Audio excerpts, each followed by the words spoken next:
Hello everyone, this is Dr.R.MANIMOZHI, Associate Professor of English, A.D.M. College for Women, Autonomous Nagapattinam. Today I am going to explain the poem The Voice of the Mountain, written by Mamang. Introduction to the poem The Voice of the Mountain. Before that, let us see the introduction about the poet. Mamang The Voice of the Mountain is a poignant poem that explores the connection between nature and humanity. The poem weaves together vivid imagery and deep emotions to portray the mountain's voice and its profound impact on the speaker's consciousness. The poet Mamang is a celebrated writer from Arunachal Pradesh and has the prestigious of being awarded the Padma Shri for her contribution to literature. She often glorifies nature in its primordial form. About the poet Mamang, her early life, she was born in 1954 in Arunachal Pradesh, India. She is known for her powerful writing that often explores the themes of nature, identity, and cultural heritage. Her literary career. Doy's works are characterized by her lyrical prose and insightful observations of life in the remote regions of the Himalayas. Her poems often feature strong female characters and celebrate the resilience of the human spirit in the face of adversity. Her themes and recognition. Doy's writing has been praised for its authenticity and for its unique blend of traditional wisdom and modern perspectives. She has received numerous awards and recognition for her work, including the Sahitya Academy Award. Let me read the poem first. The Voice of the Mountain. From where I sit on the high platform, I can see the ferry lights crisscrossing the big river. I know the towns, the estuary mouth, there beyond the last bank, where the color drains from heaven. I can outline the chapters of the world. The other day, a young man arrived from the village. Because he could not speak, he brought a gift of fish from the land of rivers. It seems such acts are repeated. We live in territories forever ancient and new. And as we speak in changing languages, I also leave my spear leaning by the tree and try to make a sign. I am an old man sipping the breeze that is forever young. In my life, I have lived many lives. My voice is sea waves and mountain peaks. In the transfer of symbols, I am the chance syllable that orders the world, instructed with history and miracles. I am the desert and the rain, the wild bird that sits in the west, the past that recreates itself, and the particles of life that clutch and cling for thousands of years. I know these things as rocks know, burning in the sun's embrace, above clouds and sudden rain. As I know, a cloud is a cloud is a cloud. A cloud is the uncertain pulse that sits over my heart. In the end of the universe is nothing except a dream of permanence. Peace is a falsity. A moment of rest comes after long combat. From the east, the warrior returns with the blood of peonies.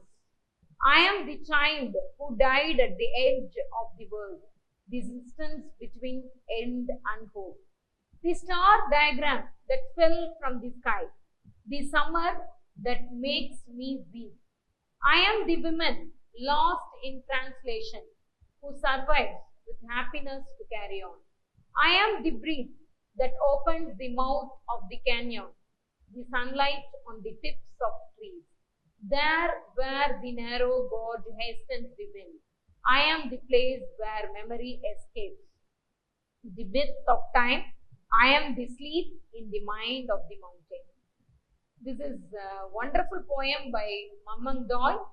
It clearly explains and she explores the mountain through its words. Let me explain the poem. Let us see the explanation for the poem. The mountain is situated at the highest platform, and so it visualizes everything like God because it is very high mountain. It says that it can see the lights of the boats which cross the river below. The movement of the boats appear as a crisscrossing light works on the river. The mountain is personified, and it says that he knows about the towns and estuary of the rivers. It appears like God due to his vast landscape. The mountain says that he can see the colors of the sky getting reflected on the sea water. And the mountain talks about a young man who has brought a fish as an offering to the spirit of the mountain. As he is not able to speak, he expects the blessings of the mountain to get back his voice by this small offering. He repeats his acts to get the pity of the mountain. He is a very innocent young boy.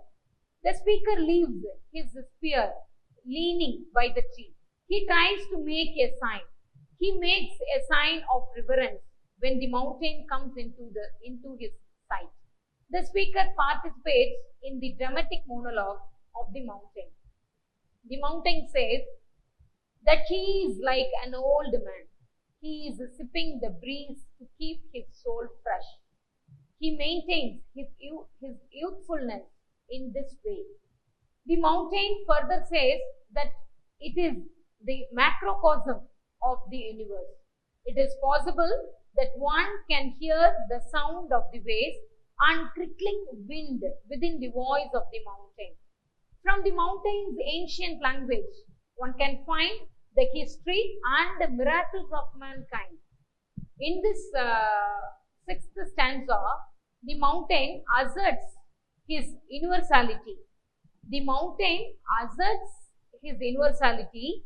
He has preserved both heat and moisture. The bird lives in the west of the mountain. The voice of the mountain reflects the glorious events which took place in the past. Each particle of life that clutched and cling for thousands of years was nothing but the echo of the mountain's spirit. It knows everything that occurs in the world. The mountain talks about his association with the cloud. The poet talks, Mamang talks about the end of the universe. Life is an empty dream. This dream keeps every living thing moving with the spirit of the world. The poet says that peace is falsity and a moment of rest comes after a long comeback. The war of life continues and there is no peace at all. The poet talks about the warrior who returns with the blood of pianist. This image refers to the coexistence of struggle and beauty. The mountain says that his childlike spirit died at the edge of the mountain. The mountain says that once he was a woman, but lost in the transition of time. The mountain creates a passage for the canyon to breathe. He is like the sunlight on the top of trees. The wind is blowing swiftly. It is a place where memory escapes from one's mind. The poet presents her similarity with the spirit of the mountain. Let us see the poetic devices and themes used in this poem. The poet used metaphor, symbolism, personification, nature's voice as the poetic devices and themes to explore the mountain's voice. First, let us see the metaphor used in this poem. Doi uses the mountain as a metaphor for the interconnectedness of all things. The mountain is not just a physical entity, but a symbol of the natural world and its impact on human life. Next, about the personification handled in this poem.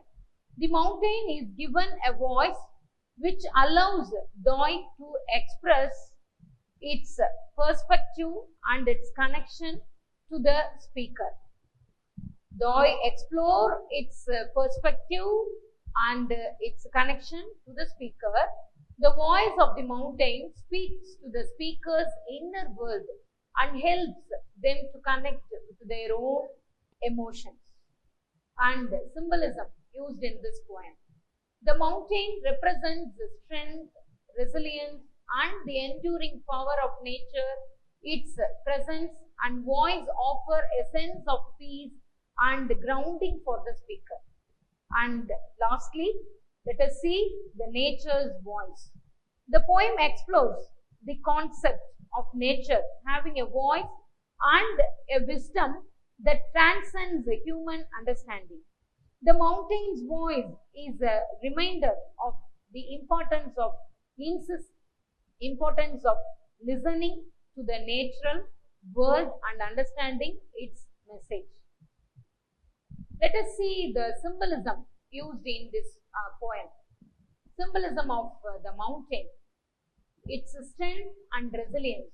The mountain's steadfast presence symbolizes the strength and resilience of nature, a powerful force that endures despite the challenges of time and chance. Mountain's wisdom and perspectiveness. The mountain's voice, often described as a whisper or a sigh, represents a deep well of wisdom and understanding that transcends the human limitations. And connection to the divine is also a symbolism used in this poem. In many cultures, mountains are revered as sacred spaces, symbolizing a connection to the divine or the spiritual realm. Guardian of nature, how mountain becomes a guardian of nature. The mountain acts as a guardian of the natural world, protecting its delicate balance and reminding humans of their responsibility to preserve it. Interpretations of the mountain's voice. First, whispers of mountain. The mountain's voice is often described as a gentle whisper carrying ancient wisdom and a sense of peace, and the echoes of the past. The mountain's voice echoes with the stories of those who have lived and died on its slopes, carrying a history that transcends generations. And silent lessons. This mountain teach us silently. Even in silence, the mountain speaks volumes. Its presence a powerful reminder of the importance of listening to the natural world. And this voice of the mountain poem, how far it is connected to nature and environment. Let us see about that. Reflection of nature. The poem highlights the interconnectedness between humans and the natural world, emphasizing the importance of respecting and protecting the environment. Yes, it is the need of the hour. We should respect our environment. We should protect our nature for our survival. And nature's cycles. The mountain's voice represents the natural world's cyclical nature, with the seasons changing, life flourishing, and death playing an inevitable role. Next comes reverence for nature. The poem encourages a sense of reverence for nature, urging readers to appreciate the beauty and wisdom found in the natural world. Let us discuss some of the questions related to this poem. What are the special features of the mountain? The mountain has a divine quality. It describes clearly what it has been witnessing in the present as well as in the past. It is situated at a higher platform and able to see the ferry lines that cross the big river below. The movement of the ferry appears as the crisscrossing light works on the river. Since the mountain is personified, it expresses its abilities. He knows about the towns and estuary of the rivers. Its gigantic size makes him as a divine creature. The mountain expresses the beauty of nature closely associated with it. It can see the colors of the sky getting reflected on the seawater. The poet makes it clear that the mountain is also a part and parcel of nature. Next question. How does the poet prove that the mountain has divine qualities? The poet admits the divine quality of the mountain by giving some examples. A young man has brought a fish as an offering to the spirit of the mountain, as he is not able to speak. He thinks that the mountain can pity on him and grant his voice back, because he is an innocent young man. And he repeats his act enthusiastically with great devotion. The poet exhibits her reverence to the mountain whenever she comes across that way. She leaves her spear and leans by the tree. She believes the godlike qualities of the mountain and respects it with great devotion. And the soliloquy of the mountain. The mountain is personified and expresses his feelings through his soliloquy. The mountain says that he is like an old man. Since he does not like the old age, he is sipping the breeze to keep his soul fresh. The poet conveys the idea that breeze is the symbol of youthfulness. The mountain further says that he is the macrocosm of the universe. One can hear the noise made by the waves and wind through the voice of the mountain. The voice of the mountain is different from the language of the human beings because it never changes. It is felt as eternal and adds encouragement to the humans. Finally, let us discuss about the mountain assert his universality. How the mountain assert his universality. Finally, let us discuss how does the mountain assert his universality. The mountain asserts his universality and uncertainty in life. He admits the fact that he is the desert and the rain. He keeps the dryness of the desert and the moisture of the monsoon. It provides resting place for many creatures. It knows about every little thing that occurs in the world. It brings out the idea of uncertainty through the word cloud. The poet admits the true nature of life and hopefulness at the end of the poem. She openly declares that peace is falsity or daydream. The mountain says that his childlike spirit. The mountain says that his childlike spirit has died at the edge of the world where he stands firmly. Finally, the mountain brings out a secret that he was once a woman and lost in the change of time. Let us see the conclusion part and key takeaways. Listen to the earth. This poem helps to listen to the earth. The poem urges us to listen to the voice of nature, to understand the messages it conveys, and to appreciate the wisdom it holds. And this poem teaches us how to respect nature. The poem reminds us to interconnectedness of all things and encourages us to respect and protect the environment for future generations. And it teaches to find our place. The poem invites us to find our own place within the natural world and to recognize the profound impact it has on our lives. Let me stop here. I hope you have listened to the poem, The Voice of the Mountain, written by Mamang. Thank you for listening. Thank you.